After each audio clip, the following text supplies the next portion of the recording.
This is Bennett Island. It's just a rocky, icy outcropping north of Siberia that looks like nothing more than a frozen cliff face rising from the Arctic Ocean.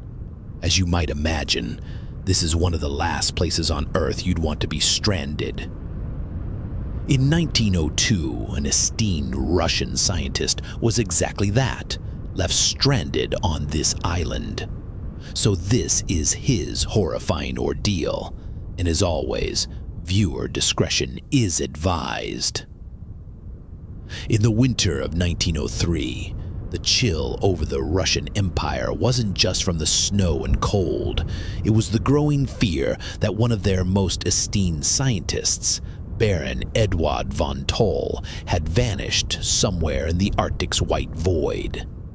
Months had passed without any word from him, and the last anyone had heard, he and 3 companions were in good health, camped on Bennett Island. This is an island north of the Siberian mainland, and at that point, they were planning their return to the mainland. That note had been dated October 26, 1902, and since then, there had been nothing but silence. And so the St. Petersburg Academy of Sciences was panicking. Eduard wasn't just another explorer chasing a dream. He was a respected geologist, a baron, and a symbol of national pride. Losing him wasn't just a tragedy, it was a scandal. And so, someone had to go after him. That someone would end up being 29-year-old Naval Lieutenant Alexander Kolchak.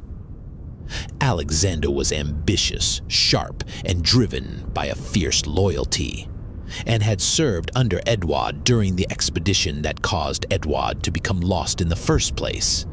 This meant he knew the region well, he knew all the risks, and he knew the odds of success were against him. But that didn't matter. When the Academy called for volunteers, Alex stepped forward without hesitation. Now, in the lead-up to all of this, and prior to the expedition leaving, Eduard was no fool. He wasn't some wide-eyed wanderer throwing himself at reckless pursuits. Again, he was a respected scientist. And he was also deliberate and deeply rational. Even rational men, however, aren't immune to obsession. And Eduard's was Zemlya Sannikova.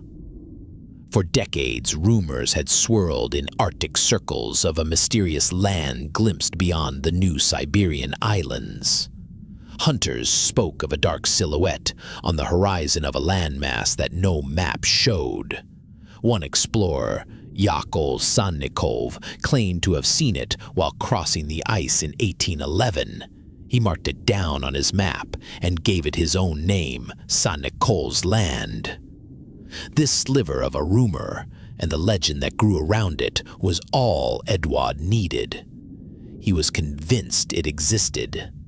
And beyond it existing in the first, after he accepted, construction began on the Zarya, which was a sleek hybrid vessel that was part sailing ship and part steam-powered icebreaker. This was custom-built for Arctic travel. It would be both a home and a lab for the crew and scientists. Then, on June 21, 1900, the Zarya slipped away from St. Petersburg, with Eduard at the scientific helm and Lieutenant Nikolai, a seasoned Arctic navigator, in command of the ship. They would then travel west around Scandinavia before circling back up north toward the Arctic. And at first, things were cordial. Nikolai respected the chain of command, and Eduard respected Nikolai's experience, but their relationship quickly soured. Before long, the tension between them reached a tipping point as the Zarya wintered on Bonavy Island about halfway across Siberia. Eduard then stripped Nikolai of command and promoted the more agreeable Lieutenant Fyodor Madison. Amid these tensions and personnel changes, another officer separated himself from the others and rose to the occasion and became indispensable to the expedition. This was Alexander, the very same man who would volunteer to rescue Eduard several years later. He was a naval man and a researcher, and in April 1901, he joined Eduard on a sledge journey to trace the mouth of the Taimyra River. This would be another landmark on their slow creep across the northern Siberian shores. As spring turned to the high North summer, the ice began to melt,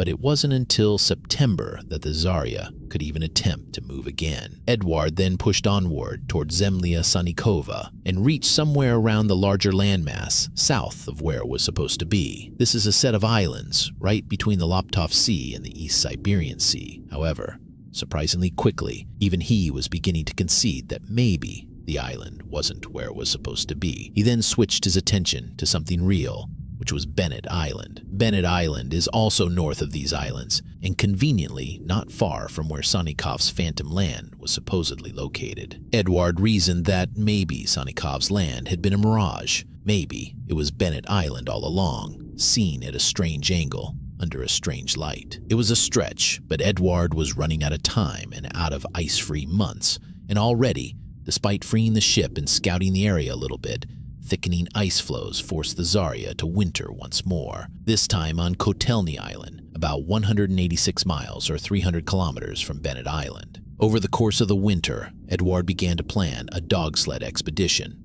He planned to leave in spring and instructed the Zarya to try to reach Bennett Island by the summer to meet him. If they couldn't get there by September 3rd, 1902, he would return to the mainland alone. Edward set out from Kotelny Island in June 1902 with 3 men, sleds packed with supplies, dogs, and limited ammunition. Edward knew the Zarya was supposed to meet them on Bennett Island, but the window for the ship to move was ridiculously small. The ice had to melt, but not too quickly. The winds had to shift, but not too harshly. And nature, as usual, didn't cooperate. Throughout July and August, Fyodor and the Zarya crew waited for the ice floes to break up. When the thaw finally came, though, a period of heavy wind pushed the block where the Zarya was moored far off course, forcing them to spend days regaining their position. Then, when they finally got moving again, they tried hugging the northern coast of Kotelny Island, but they were stopped by heavy ice. They then tried the southern route and made a bit of progress until they hit another wall. As September loomed, Fyodor gave it one final shot. With time running out and fuel stores dwindling, he steered the Zarya back north one last time toward Bennett Island. Again, though, the ship was halted by impassable floes, and this time there would be no more chances. The Zarya had reached the end of its line. The ship was too low on coal to continue, and too far from safety to risk staying frozen in. So with heavy hearts, Fyodor and the crew turned back, leaving Bennett Island behind them, and Edward with it. Admirably, though, they didn't quit outright. The Zarya crew may have been battered and cold, but they weren't about to leave one of their own without a fight. Even after abandoning the push for Bennett Island, they left men behind to wait at various points, hoping Edward might eventually appear. One man was left on the Fadiyevsky Peninsula. Then another man remained at Cape Vysoky, supplied and ready in case Edward returned. The weeks, however, soon turned to months, with still no sign of him. So by December of 1902, unfortunately, the bulk of the crew returned to St. Petersburg after abandoning the Zarya on the northern coast of the Siberian mainland. They gave the reports that scientific progress had been made and the Arctic had been mapped, but the man who started it all was still out there, somewhere, maybe alive and maybe not. And upon their return, the Academy of Sciences was torn. Some believed Edward must be dead. Others couldn't accept that. And so on December 9th, 1902, they gathered to decide what to do next, and Alex and Fyodor were summoned to weigh in. Fyodor, having witnessed the futility firsthand, advised against any further action. According to him, it was too dangerous, but Alexander wasn't ready to bury Edward just yet. He had no illusions about the Arctic. He had been there and seen it in action. But he also knew Edward, and he couldn't shake the image of a man still alive out there, stubbornly pushing south through snowstorms, surviving. So, when the Academy hesitated, Alexander stepped forward and offered to lead a new expedition. One that wouldn't rely on ships or theoretical windows of thawing. Instead, they'd go over land with sleds and a whaleboat. They'd follow the trail by muscle, by dog, and by sheer determination. The plan was practically insane, and yet somehow it was approved. By mid-January 1903, Alexander had received funding and official backing. He then sent a telegraph to his fiancée, postponing their upcoming wedding before packing up and heading for the ice. By the time Alexander officially took command of the 1903 rescue expedition, it was already clear that this wasn't a routine trip. The ice was melting unpredictably. The Zarya was abandoned. Half the Academy didn't think the rescue would succeed. But Alexander didn't care. For him, failure wasn't an option, because in his mind, Edward wasn't dead. After leaving, he first headed to Mezen in the White Sea coast, where he began recruiting men tough enough to face what lay ahead. He then recruited 6 Pomors, who were the seasoned local coastal hunters who knew how to survive in Siberia and read the ice. These men apparently didn't flinch when told they'd be hauling sleds and boats across frozen wastelands. They just nodded, packed their gear, and showed up on time to leave. After that, he was also soon joined by 2 veterans of the Zarya, Nikifor, the expedition's bosun, and Vasily, the helmsman. Nikifor, given his experience, didn't waste time sugarcoating things. He flat out told Alexander that hauling new boats from Mezen was a waste of effort. Instead, he convinced him to salvage an old whaleboat sitting near the abandoned Zarya at Tixi Bay. This is the bay almost directly southwest of Bennett Island on the Siberian mainland. As they made their way eastward afterward, logistics were a nightmare as Alexander had to source dogs, sleds, food, ammunition, and Arctic gear, all while racing against the clock. Even still, by early March, all 17 members of the expedition had convened in Yakutsk. It was there that the true expedition began. They then traveled down the Aldan River and its tributary, the Nera, until they reached Verkhoyansk. Then, another month later, on April 10th, they arrived in the village of Kazachi on the Yana River. It was there that Alexander got bad news. There were apparently problems securing the whaleboat at Tixi Bay, and without it, the rescue might fail even before it began. He then rushed to the bay, hoping to solve the problem himself, but when he arrived, he found that someone had beaten him to it. The whaleboat was secured, waiting, and ready, and so was Fyodor. Fyodor was apparently there to oversee the ship's final dismantling and sail. Shortly afterward, with the whaleboat secured and loaded, the dogs fed, and the men prepared, Alexander turned north again toward Bennett Island. By early May 1903, the expedition reached the northernmost settlement on the Siberian mainland. From there was no more land beyond it. Only ice, wind, and the far-off promise of the islands they'd been to the year before.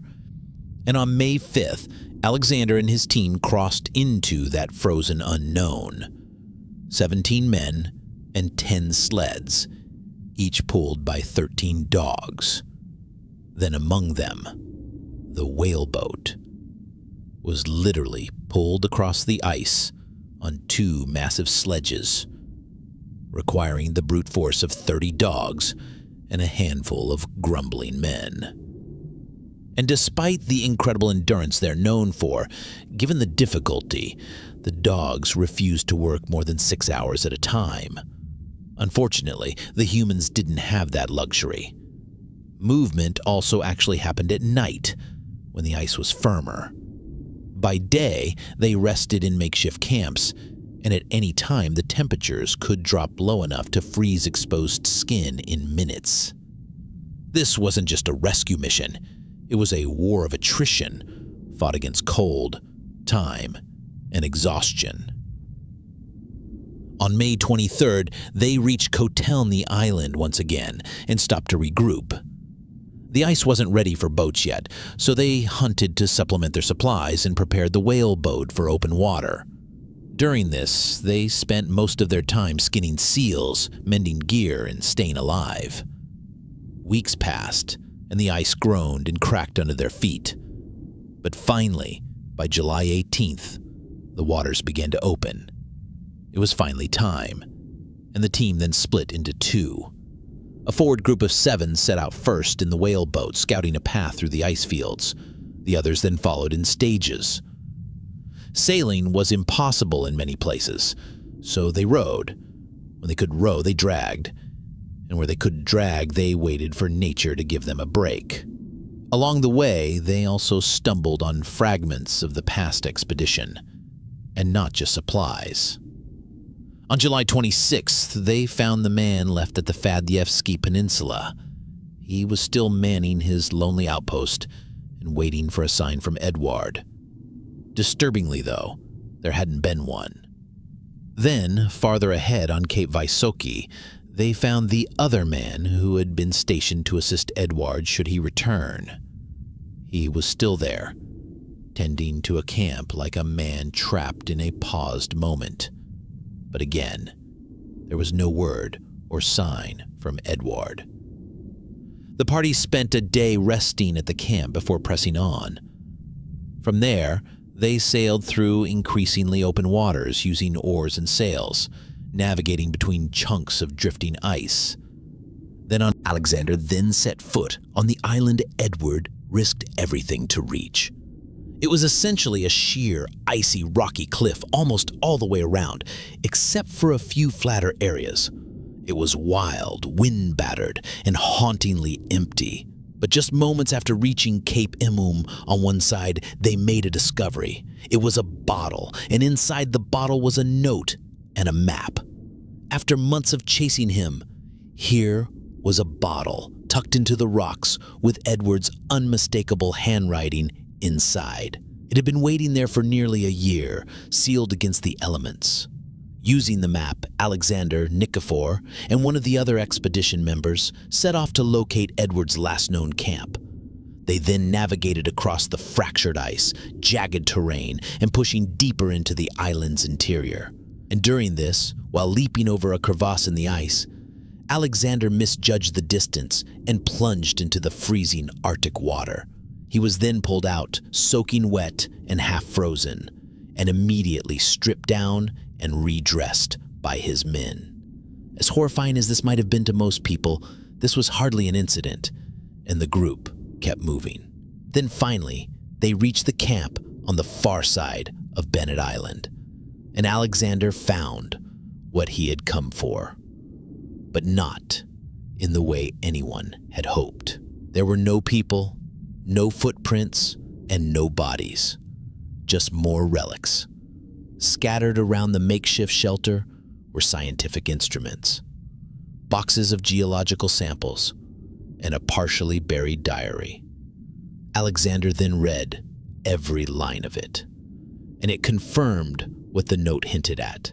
It said that Edward and 3 of his companions had reached Bennett Island on July 21st, 1902.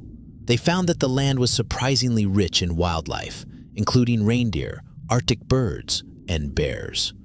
In theory, this should have been more than enough to sustain them, and for weeks afterwards, they lived off the land, and food wasn't a problem, at least not at first. This was where a crucial mistake was made.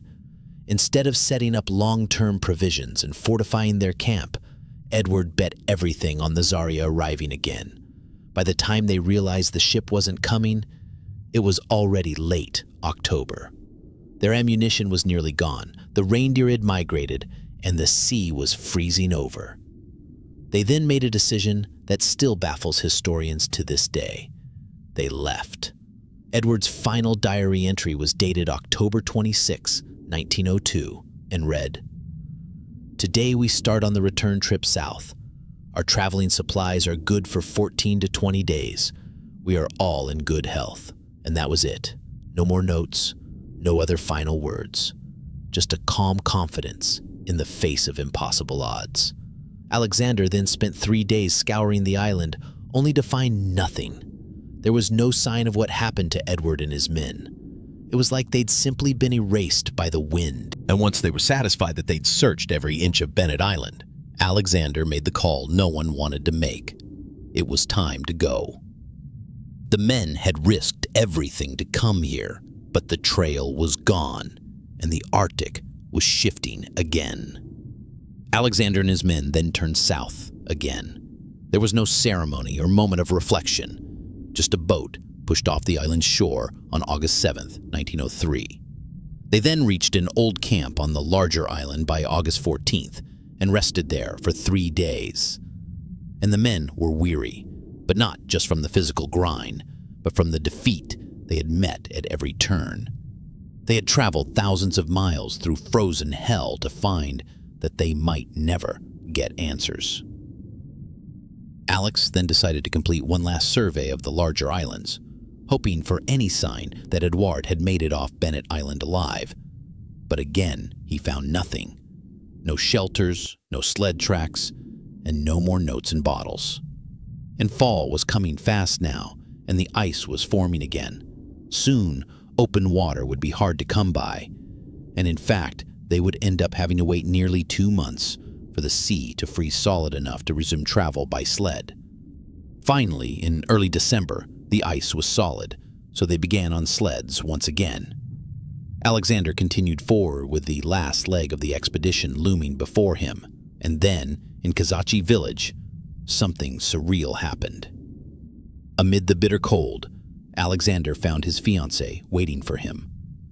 She made the journey to meet him, not knowing if he was alive or if he even made it to Bennett Island. But there she was, bundled and pale, with news that was surprisingly desperate. Apparently, the Academy of Sciences, she said, had lost hope. They had all but written the expedition off, and there had actually been talk of calling it back, but the communication had failed to reach them. For weeks, no one in the capital had known where Alexander was or if he was still alive at all. He had risked everything to bring news back, and no one was even sure if he was coming. Luckily, this wasn't the case. So on January 26, 1904, Alexander reached Yakutsk and wired his report to St. Petersburg. In it, he explained that Edouard had reached Bennett Island and survived there for more than 3 months. Then, for reasons that are not entirely clear, he left and likely died while crossing the ice to the mainland. Upon getting this information, newspapers printed Edouard's last note in full, and scientists pored over Alexander's findings.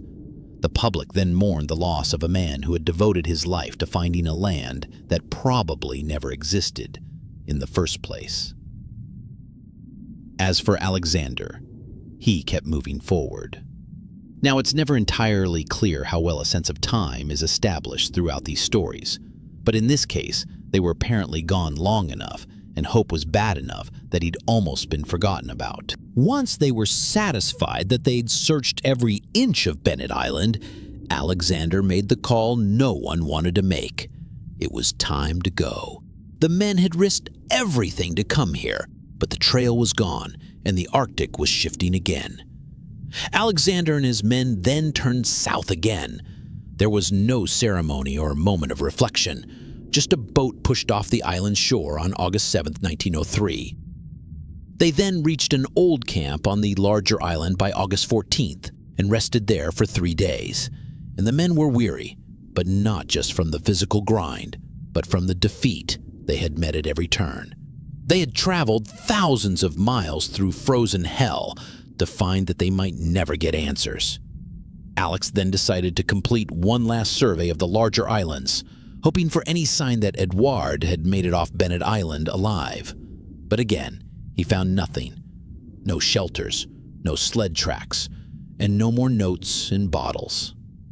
And fall was coming fast now, and the ice was forming again. Soon, open water would be hard to come by, and in fact, they would end up having to wait nearly 2 months for the sea to freeze solid enough to resume travel by sled.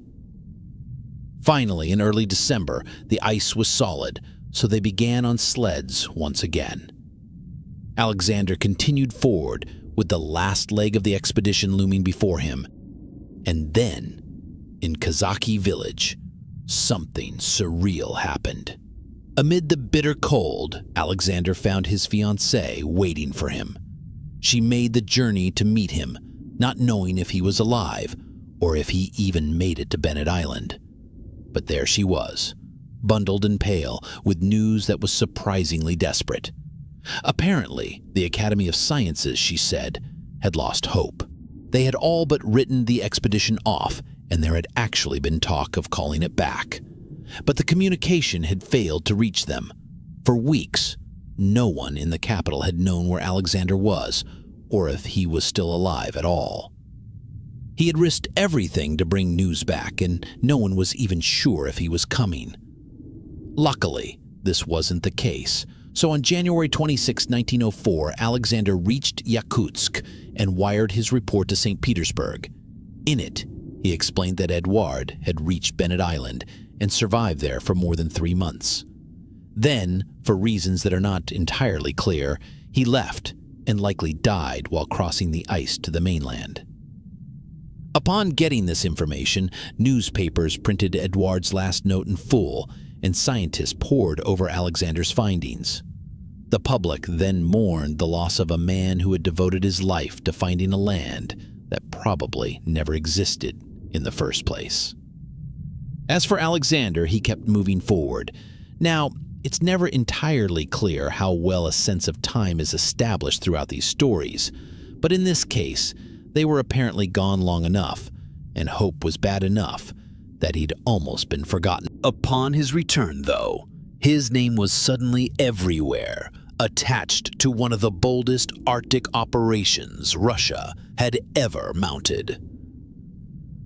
As for Edward, there were no grand pronouncements or poetic epitaphs, just a factual note in his diary and a quiet vanishing into the Arctic. The island had provided enough to live, but not to last. And by the time they realized they had waited too long to leave, the choice was gone. They could either stay and starve, or walk out into the cold and hope to reach salvation on foot. In the end, they chose the latter, and it was probably the last choice they ever made. By contrast, Alexander's expedition, although it failed to find the men alive, was considered a resounding success. It returned without the loss of a single life. And it brought back scientific samples, cartographic data, and precious insights into the treacherous conditions of the new Siberian islands. More than that, however, it honored Edward and closed the story with truth and not myth. As a result, in 1906, Alexander was awarded the Constantine Medal by the Russian Geographical Society, which was its highest honor. And in the end, following the 2 expeditions and decades later, the truth was finally learned. Edward had died chasing a place that didn't exist. In the 1950s, American satellite imaging confirmed that the Zemlya Sanikova was a mirage. It was simply atmospheric trickery, just a convincing reflection on the horizon. If you made it this far, thanks so much for watching. If you have a story suggestion, feel free to submit it to the form found in the description. Anyways, thanks again, and hopefully I will see you in the next one.